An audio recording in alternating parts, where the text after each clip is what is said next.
Hello, my dear friends. I'm very happy that today we are again together. Thank you so much, Alexander Hennadovich. And I just wanted to remind you that today the topic of our conversation is I'm not this body, I'm a soul. So I personally cannot fully understand what it means. What does it mean that I'm not this body, but I'm a soul? You see, it's not quite exactly what it means. Of course, I am a body, but not this body. Not this body. There's another body. With the help of yoga, we can discover these moments, these details. A person has different bodies. While talking right now, we can perceive information that we get differently, in a different way.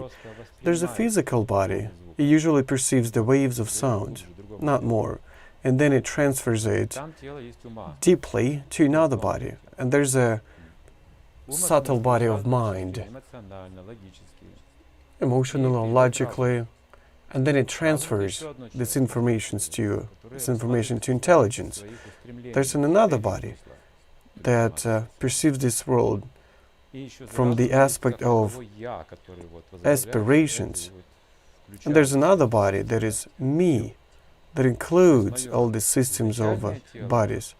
My initial body, the realizing body, it's called Svarupa in Sanskrit, and all the rest of the bodies are called Linga. Linga Sharira, for example. Sharira is a gross body, is a secondary body, gross body, or the subtle body of mind. It's also Linga. So Sva means my, and Rupa means shape or form. So right now, you can say that it's not known to a person. I do not know what my initial spiritual body is. So of course I am a body, but not this body. I have another body. It includes all the rest of the bodies, the initial bodies. Svarupa means I am myself.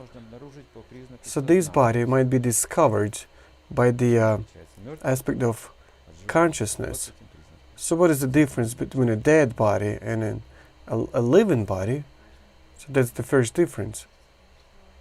So why is it so important for us, at least theoretically, that there's an initial body that we have and the body that we are in right now? One of the reasons why we start thinking of it or aspire to understand it is that I am probably not satisfied in this body. I don't feel this full happiness, not even in my thoughts or my purposes in this life or on a physical platform. I'm surrounded by some problems, these lingas. And me, I'm just this consciousness that doesn't feel this happiness. So that's why I start contemplating of who I am. Why do I not understand something? Why do I suffer? Why do I have these miseries? Why do I not want to die? So this my internal me does not agree with it. So that's when I start having some contradictions. And I try searching for myself. So what are my real purposes and desires? So it is important for a person to think about it. So how do I understand it correctly? A soul has its own purpose. And I've also heard that a soul is unmovable. What does it mean? You know, a soul can have any form. It's not limited by anything, but it chooses its own form. It's a spiritual choice. It's a force of spiritual senses that the soul can choose a form for eternity. So that's the power of love. You know, when people fall in love, it's a material analog, and they say we're going to be together forever. So we're going to be eternally together. And the soul has its own love, eternal love as well. But it's not limited. A soul can take any shapes, but it has its eternal form, eternal shape that doesn't want to change ever. Now I'm hearing what you're saying, but I don't quite understand what you're saying.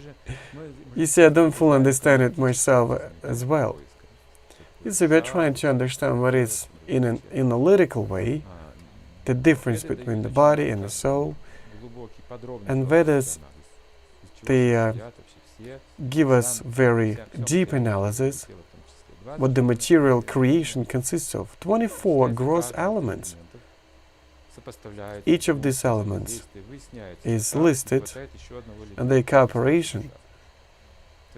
And then it turns out there's one element that's missing. That's how you understand there's a soul. So for example, there have to be 5 gross elements. So for example, the earth, then the element of water, fire, air, and ether. So 5 Mahabhutas, 5 great gross elements. So we might have some different classification at school, for example. If you learned chemistry, you were presented the periodical table of elements.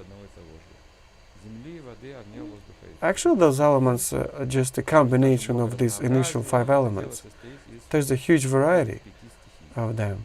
So our body consists of these 5 material elements. Above this gross body, there's a mind, subtle body.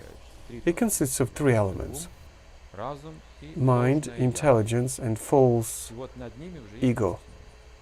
And there's above all this, there's a true myself, true ego. So there are 5 senses of perception, 5 objects of senses, and their cooperation is some conceptions of this body. For example, something is pleasant for a body, we say, it's good. But another body feels like, no, I don't like it, it's not pleasant. Because we have different senses, different types of bodies. In different types of body, there are different understanding of this life. But the soul never depends on any type of these elements, not on earth or air or fire. So how is this body formed? It is formed from the inside. In what way? So let me give you an example. So you've planted a seed of lemon in your place, in your apartment. You water it, you pour some water. So then the seed grows into a tree. This tree gives some lemons. There's a lemon acid in there. Where does it come from? If you look in the soil, it's not there. If you look in the water, it's not in the water. But you see, this living entity, it produces some new element. This seed produces the tree, then the fruit of lemon, this acid. Apple produces apples from the same soil. And what do? So we eat food, we drink our mother's milk, and we form bones. How do you do it?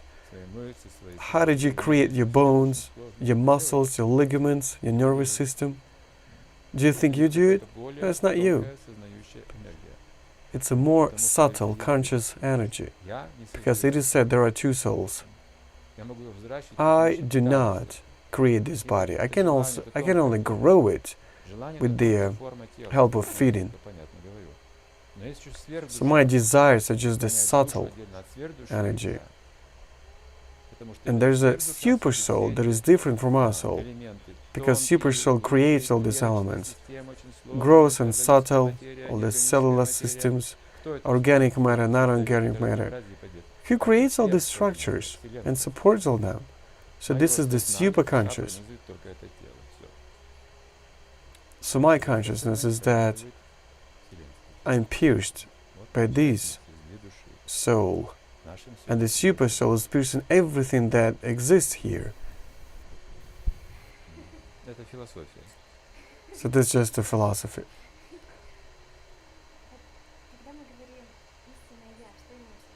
So when we say the true ourself, what does it mean? Is it the soul? Yeah, well, that's the body of your true desires. So all we have, for example, when our body forms something, so like I, myself, do I only have some desires? Who am I? So I, it is said, means Satchitananda, these three characteristics. Whoever we are, there are three desires, Satchitananda. Every living being has this Satchitananda. Everyone has a spirit. If you are this body, and your life and death are natural, so why are we afraid of death then? There's no logic in it, is it? Not scientifically, not logically. Why are we afraid of death? Why are we supposed to be afraid of death? You see, it's quite natural that we are born, we grow, we get some diseases, we die. We don't like being born. We don't like dying. From this perspective, my physical body does not correspond to my desires. That means that there must be some another body inside that exists in a shape of desires. So sleep, protection, eating, reproduction. But no matter how long I try to protect it, I support it, I still leave my physical body, sooner or later. That means I have another nature. I do not understand what death is. Well, maybe you're happy when you are about to die, but I'm not really interested in that. I feel like there's another world inside of me. So that's why I have these questions like, what is the sense of life? If I just die and there's nothing else beyond this? Just understand that, imagine that I did not even exist before I was born, and that I will not exist after I will die. So what is the sense of doing all these activities? I do not know about you, but it does bother me.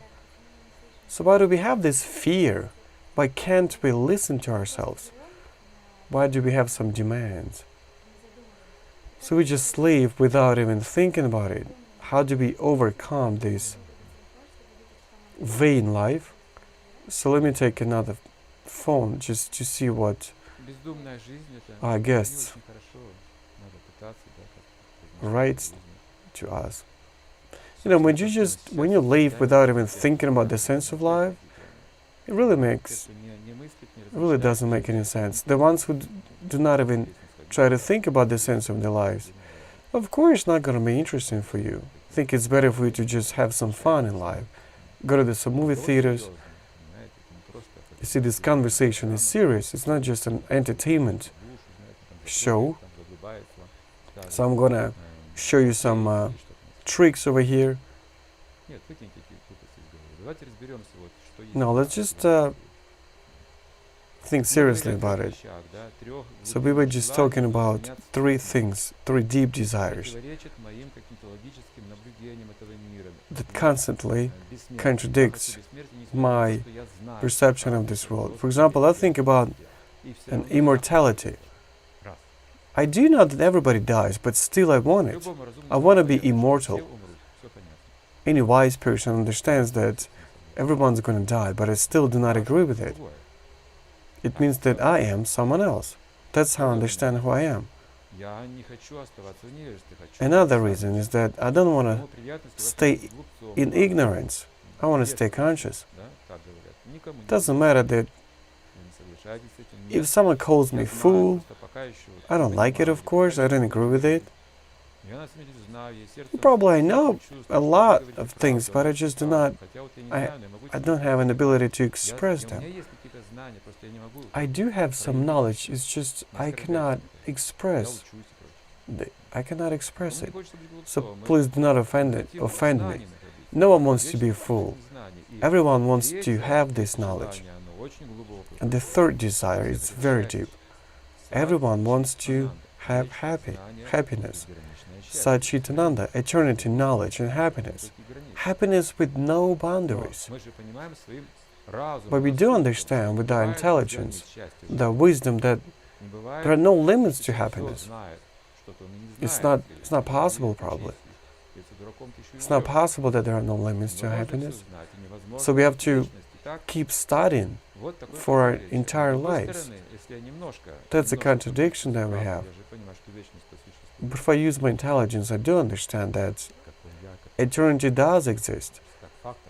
But what do I have to do with it? So the eternity does exist as a fact. But why am I temporary then? If this consciousness is everywhere around us, the scientists, the scholars, they get all this knowledge from the external world, and the knowledge is there, but what am I to do with it? It's really hard for me to get into all this knowledge and all these dimensions. You see, a person barely knows anything about this world, even the scholars. You see, this is just magnificent. The world is full of knowledge, it's eternal. And somewhere out there has to be happiness. Some beauty reminds me about it. I see that sometimes everything is so great, so beautiful, so excellent. And by judging this, I do understand that the beauty is somewhere out there. I do understand that I have to strive for the better life, even better than we have right now. Well, for example, we live better right now than people used to live 200 years ago. From the material point of view, yes, it is better. We have hot water right now, bathrooms, electricity, refrigerators, plastic, socks. They didn't have all these things. From the material standpoint, we started living better. But the question is, have we gotten happier? So we have to search that point. You see, no. And any time people are looking for happiness and still they haven't found it. Not in socks, or apartments, in hot water, cars, cell phones. It's not out there. But the happiness is inside of us, so try to find it. You are this Satchitananda. You're a particle of this eternity, knowledge and happiness. You see what kind of nature I have. And I do like it. I don't know what you think about it, but I do like this definition. I do like this concept. So if I understand it correctly, you were just talking about the process of a soul awakening, when we try to understand what a soul is. An awakening of a soul, what does it mean? How do I understand? So you've just said that you like the definition, the concept of yourself. So yeah, that means soul is awakening. So we just wake up by just one sound. Someone says, "Hey, you wake up." And even if you're sleeping, you wake up, you react to someone waking you up.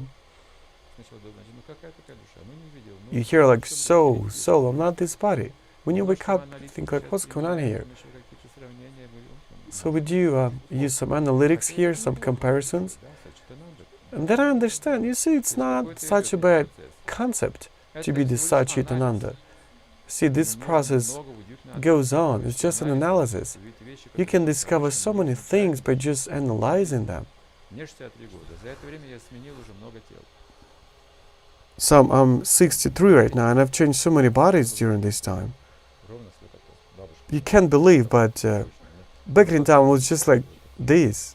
I was as long as just an arm, a part of my hand. Amazing, right? There used to be such body, but you see, it's not here anymore. Where is it? Well, I can show you some pictures of myself, being a little baby, a small baby.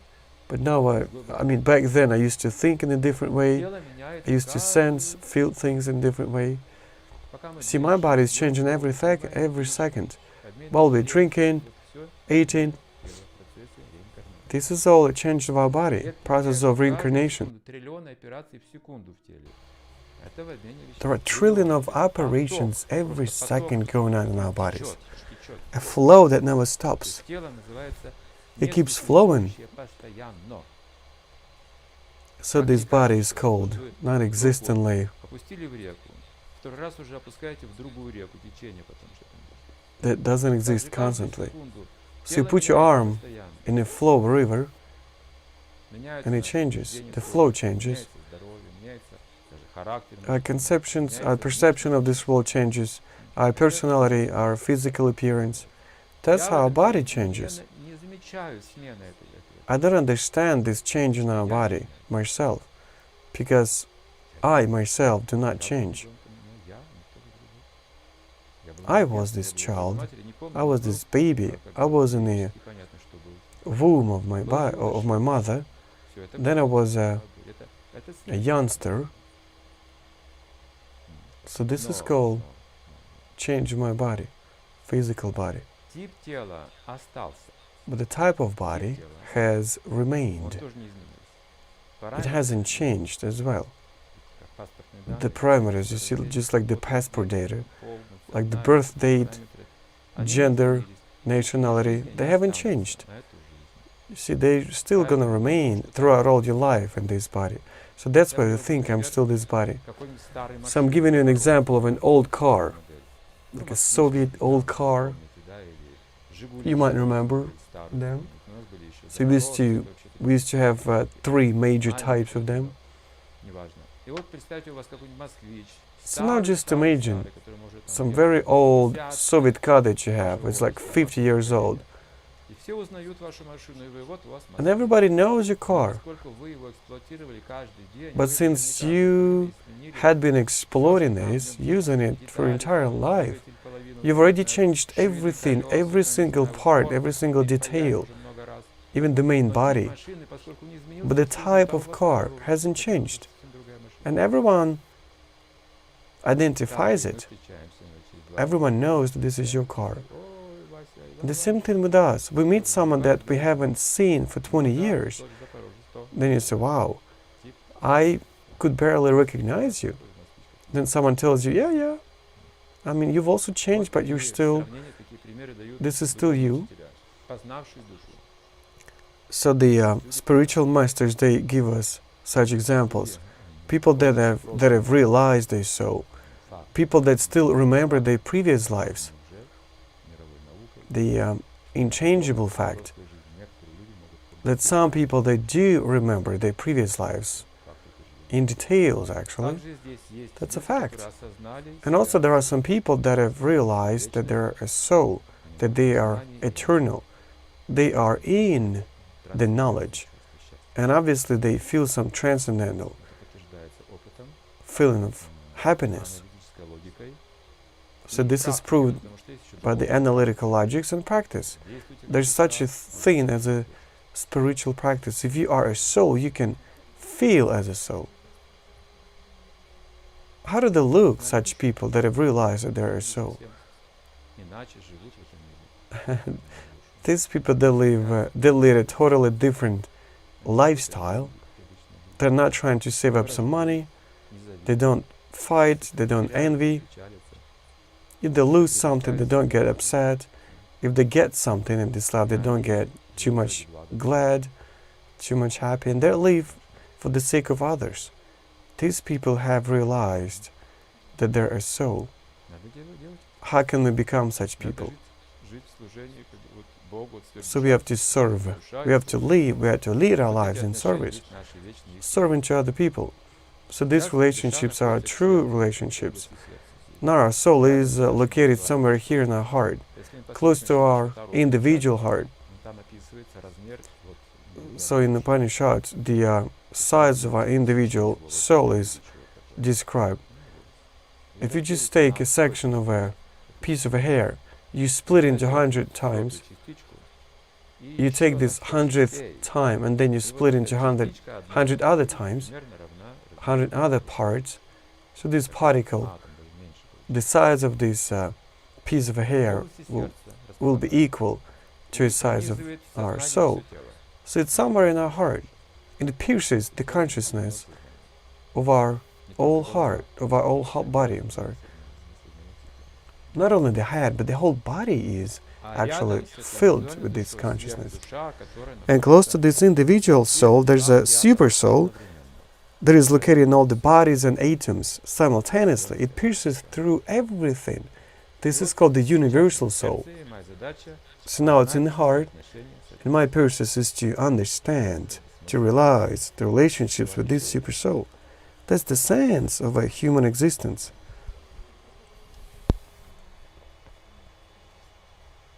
So how does this process happen when you try to realize that you are a soul? So first you start by doing it analytically. It's good that you believe in the soul. It's not bad, but it's not enough. If you don't get enough knowledge, you'll become a religious fanatic. You have to have a scientific approach. This science is called yoga. The spiritual science is yoga. Step by step, by your own experience, you try to differentiate matter from spirit. So there are some different approaches of this yoga. You mean some physical exercises or something else? Well, it all starts with it. It's an 8-step, 8-stage yoga, where at least you have to sit straight normally in the beginning. So the way I'm sitting right now is not good for yoga. If I sit like that for even a million of years, it's not going to help. So you have to sit straight so that prana flows freely in your body. So that's how you feel this free energy in your body. And you can also feel the existence of yourself inside. You will feel that you exist as prana, as the life energy. And they try to manipulate, control this life energy. When you control your life energy, you have some siddhas, some super skills, some super abilities. There are 8 of them, siddhas. For example, you can become as light as a feather, or as heavy as a mountain that no one would be able to move by tractors or elephants. So you can increase dramatically the weight of your body. Or you can start piercing the universe, the space. So you can materialize some things out of nothing. So there are 8 siddhas. You can actually enter the bodies of other living entities, understand the thoughts, control them. So that's a byproduct of yoga. So there are 8 of them. So pranayama, pranayama.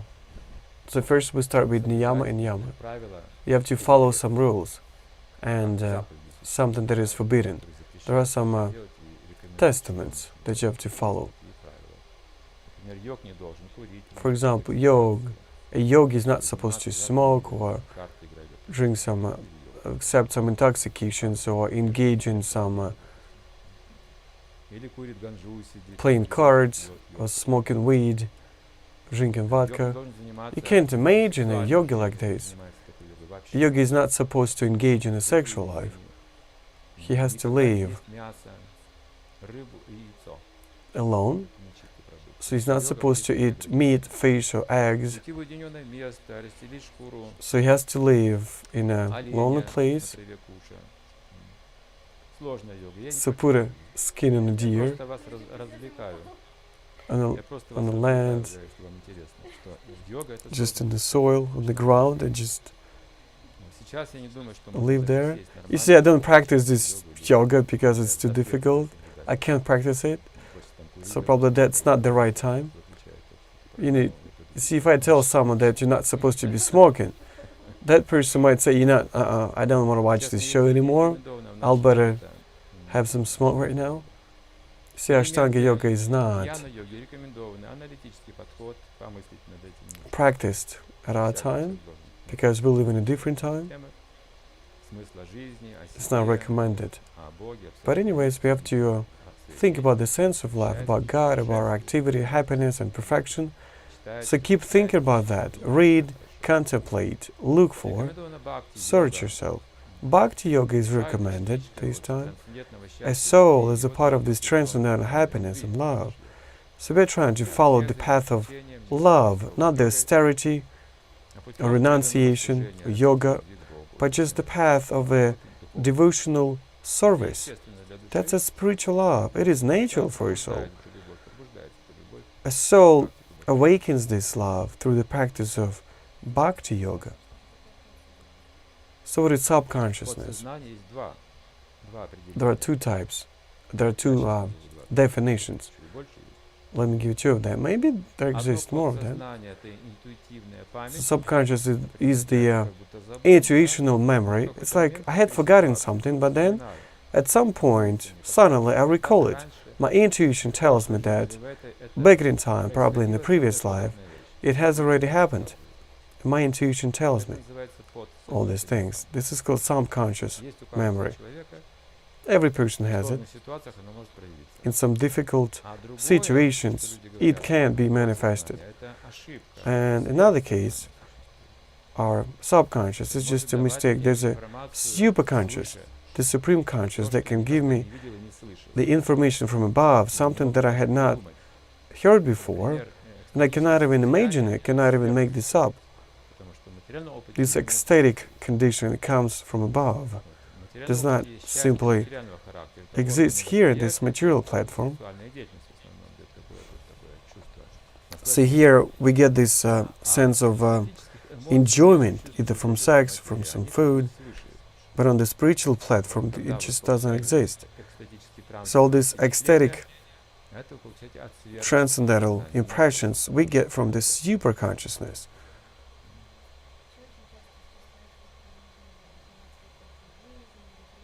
So now people, they ask a lot about the previous lives. Is it really important to understand that?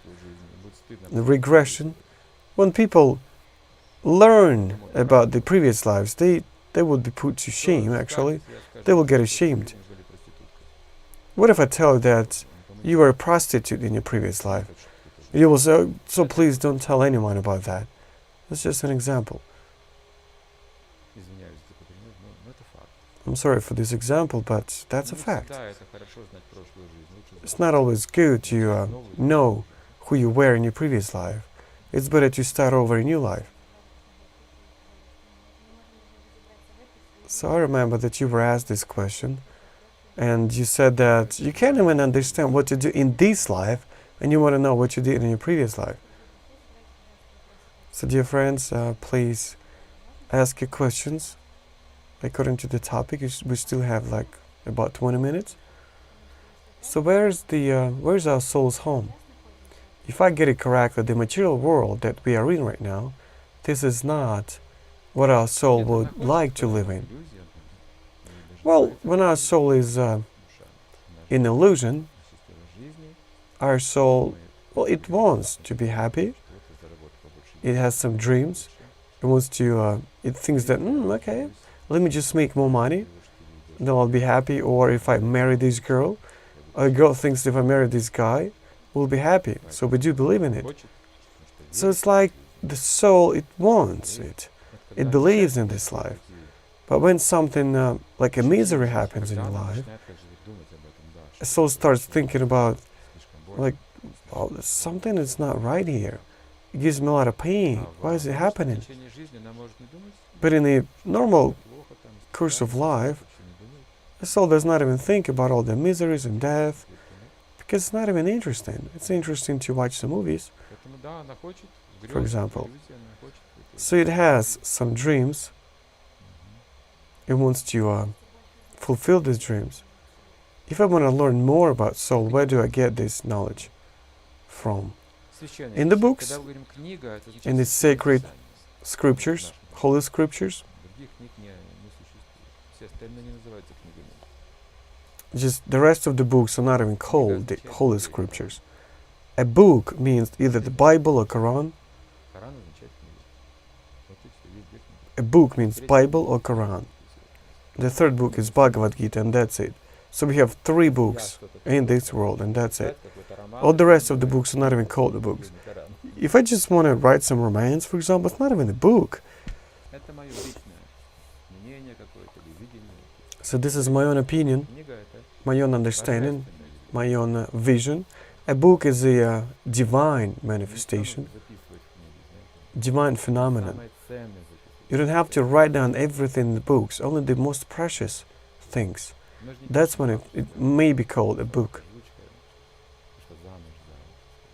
You don't want to be writing about a female dog getting married to a male dog and tell all these things about the happy marriage.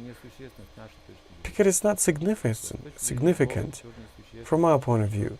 From the point of view of God, it's not significant for God that we change our physical bodies.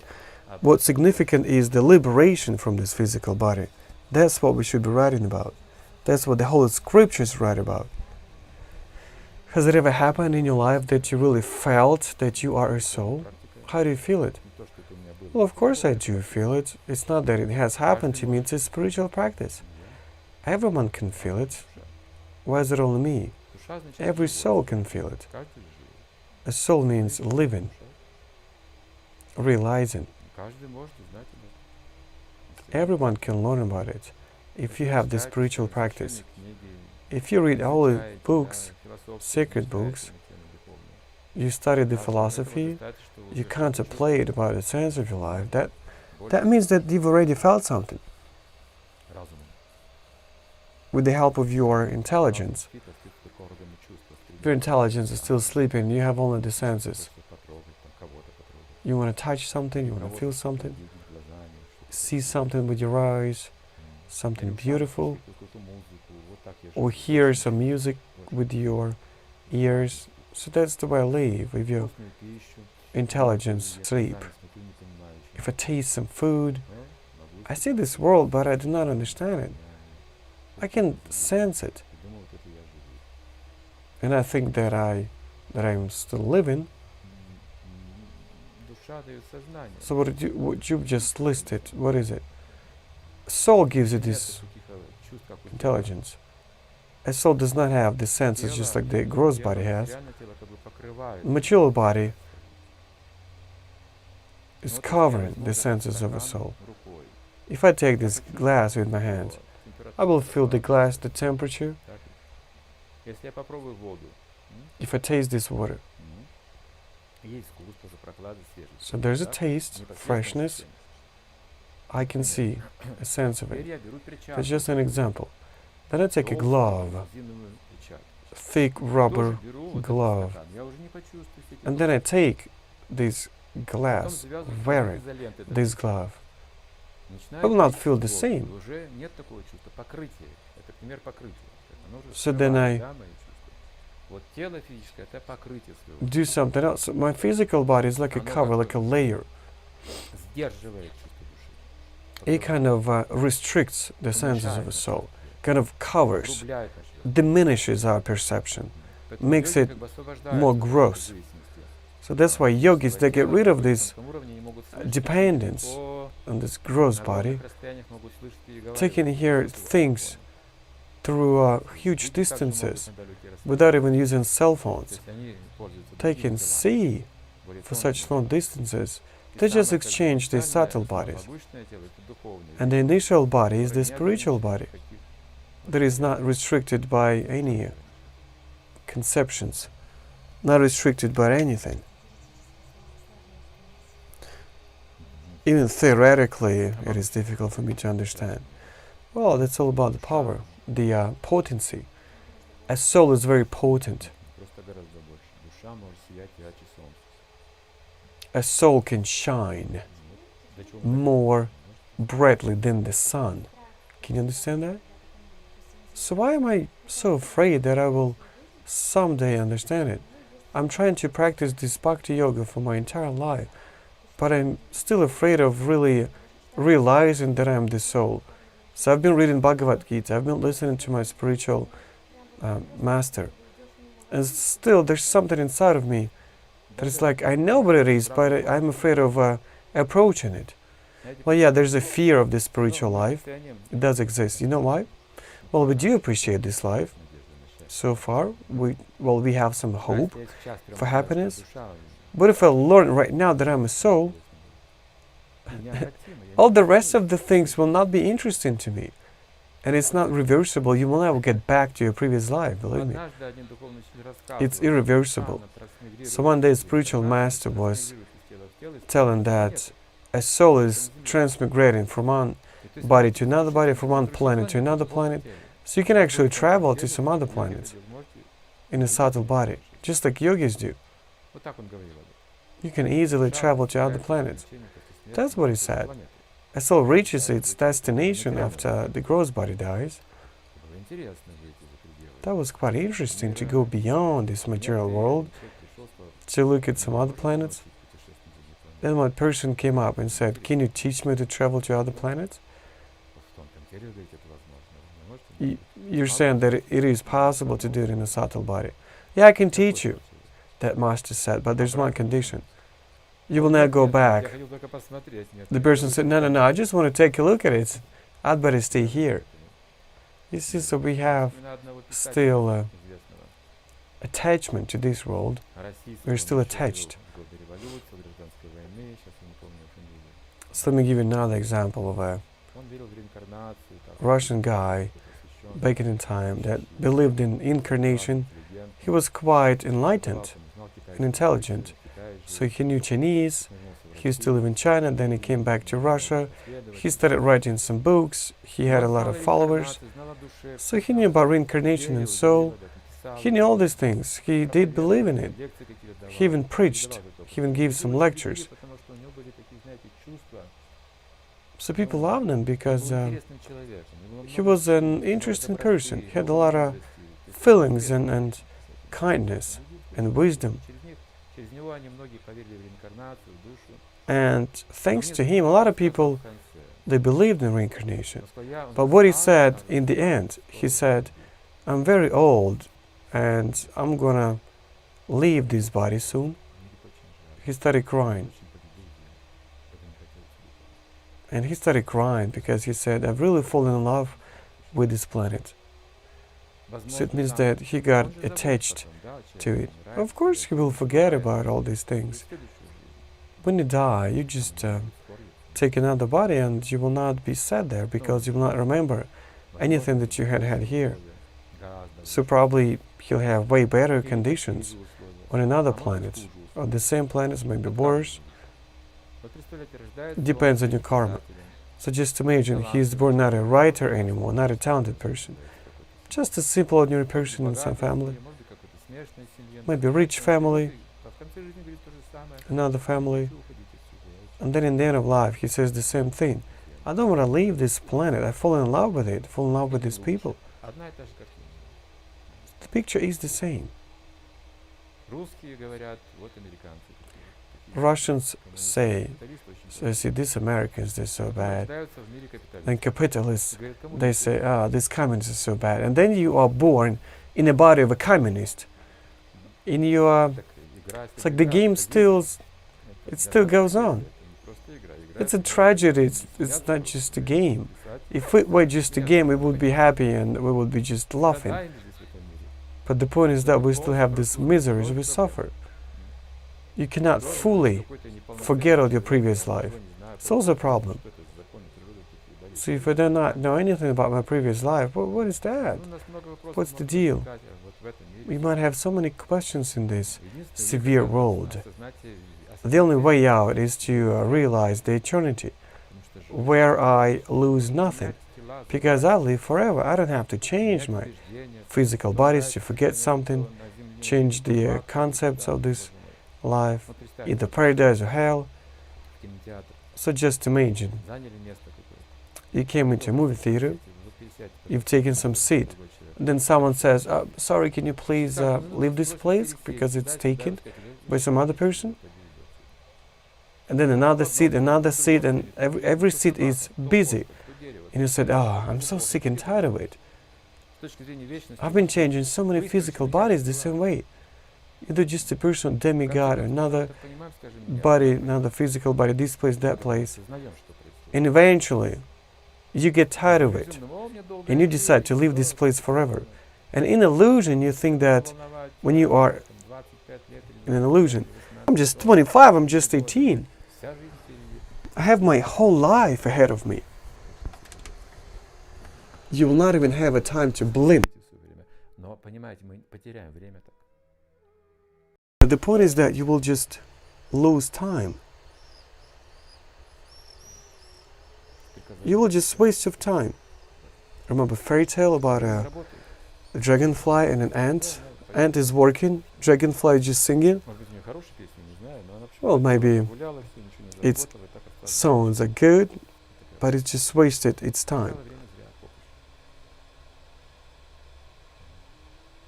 Well, it was singing and just having fun. So Guru Maharaj is kind of very difficult for me. I've heard a lot of things about changing these physical bodies that I will not remember my previous life when I get another body. So how do I behave? What is the sense in all these things? But on the other hand, I've been reading books and I try to understand them even theoretically or on a philosophical platform, but I cannot still overcome this fear that I do not understand anything. And it really frightens me that I will never go beyond this circle of incarnations. Well, regarding you, you are in the process. There are no doubts about it. You don't waste your time. You are engaged in spiritual practice. I don't see reasons to worry about it. Well, probably in this life, not all of us will understand all the things. But since there's a super soul and there's a relationship with it, it will take care of it, of the things. So how do I go deeper into this knowledge? So usually I'm very superficial. Even now we are talking to each other. So I can tell about it to other people, but how do I go deeper into it? So when you start retelling these things, you will understand that you go deeper. You see, what we are doing right now is just retelling what is said in Bhagavad Gita. So the more often you retell it, the deeper you will understand it yourself. You see, it's not so difficult. So today we have talked about some people remembering their previous lives. So there's a situation that one woman's 3.5 years old boy remembers his previous life and he's looking for his girlfriend from his previous life. He will go away sooner or later. A lot of kids, they remember their previous lives at this age. Most of the parents, they just don't pay attention to that. Some parents, they do pay attention, they try to check it. Well, eventually children, they forget about what they even said before. So don't worry about that. So another question, how do we find the authentic Bible that hasn't been rewritten? It just doesn't exist. Well, Quran was also compiled by the followers of Muhammad, just according to what they remembered.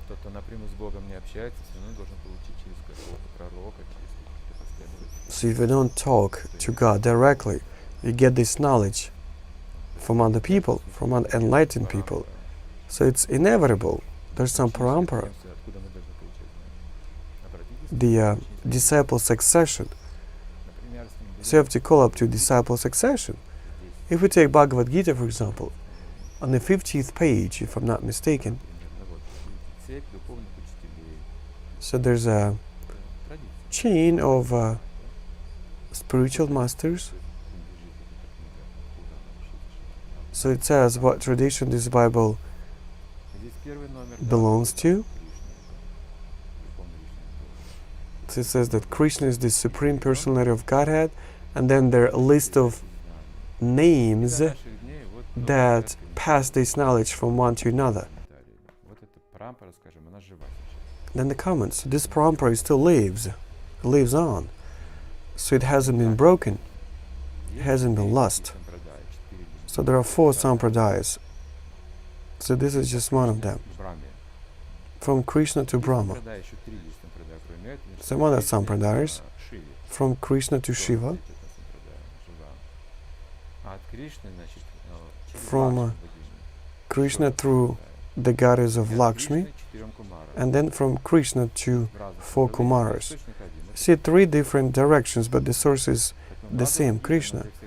So that Bhagavad Gita for all Sampradayas is an authoritative book, scripture. So in our Sampradaya, it is very important to get this knowledge from disciplic succession.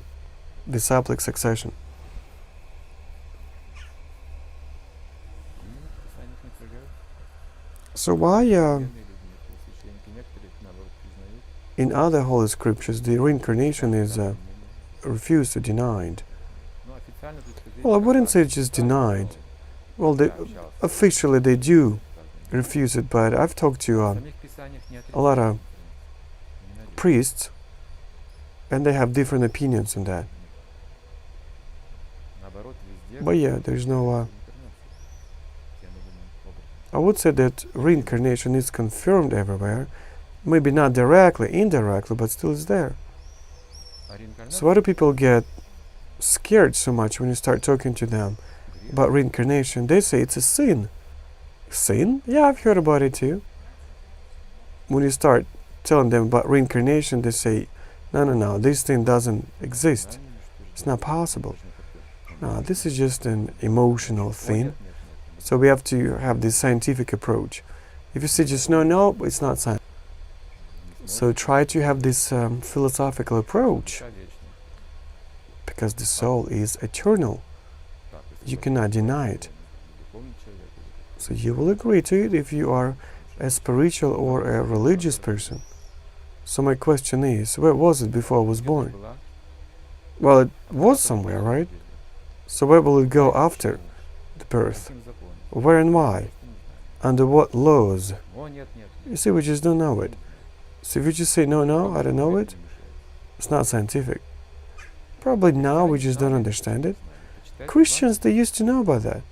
Just read the New Testament.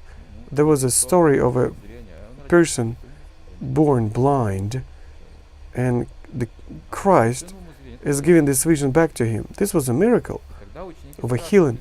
And then his disciples asked Jesus, so this blind person, what sins is he paying for? His sins or his parents'? So this is a very interesting question. When did he commit all these sins? So maybe because of his parents' sins or for his sins? So if he was born blind, when did he have time to even commit these sins? So that means even before. That means that he was supposed to commit the sins even before he was born. So they asked Jesus about that. So you see, even in the question itself, the topic of reincarnation is discovered. So I feel like I'm so happy right now, I'm so successful right now that I can ask you these questions. What are other people supposed to do if they don't have an ability, a capability, a possibility to ask you all these questions? Read books. Similarly, let me read you some passage from here in Sanskrit.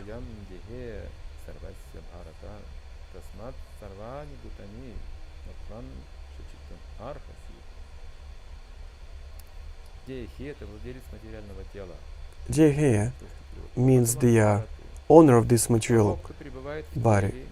So the descendant of Bharata. So you cannot kill the soul, so you don't have to be upset about any living being. Someone dies, someone's born, don't get upset about it. You just leave this physical body and you take on another one. So one that is born will die, one that died will be born. So while we are thinking here, every second people die.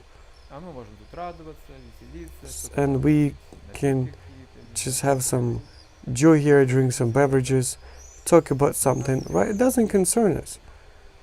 But It is painful when one of our relatives dies. So really mourn a lot. Sometimes people even go insane. Like children and parents, they have this really close relationships. And even in this case, it says here that you don't have to be upset. You don't have to mourn. A soul never dies. It's eternal. It's eternally young. Even when it leaves this gross body, it just continues its journey. It belongs to God. That's the science of this balance. It gives us this balance. We have to be strong, spiritually strong. Did you like this topic? Share with your friends.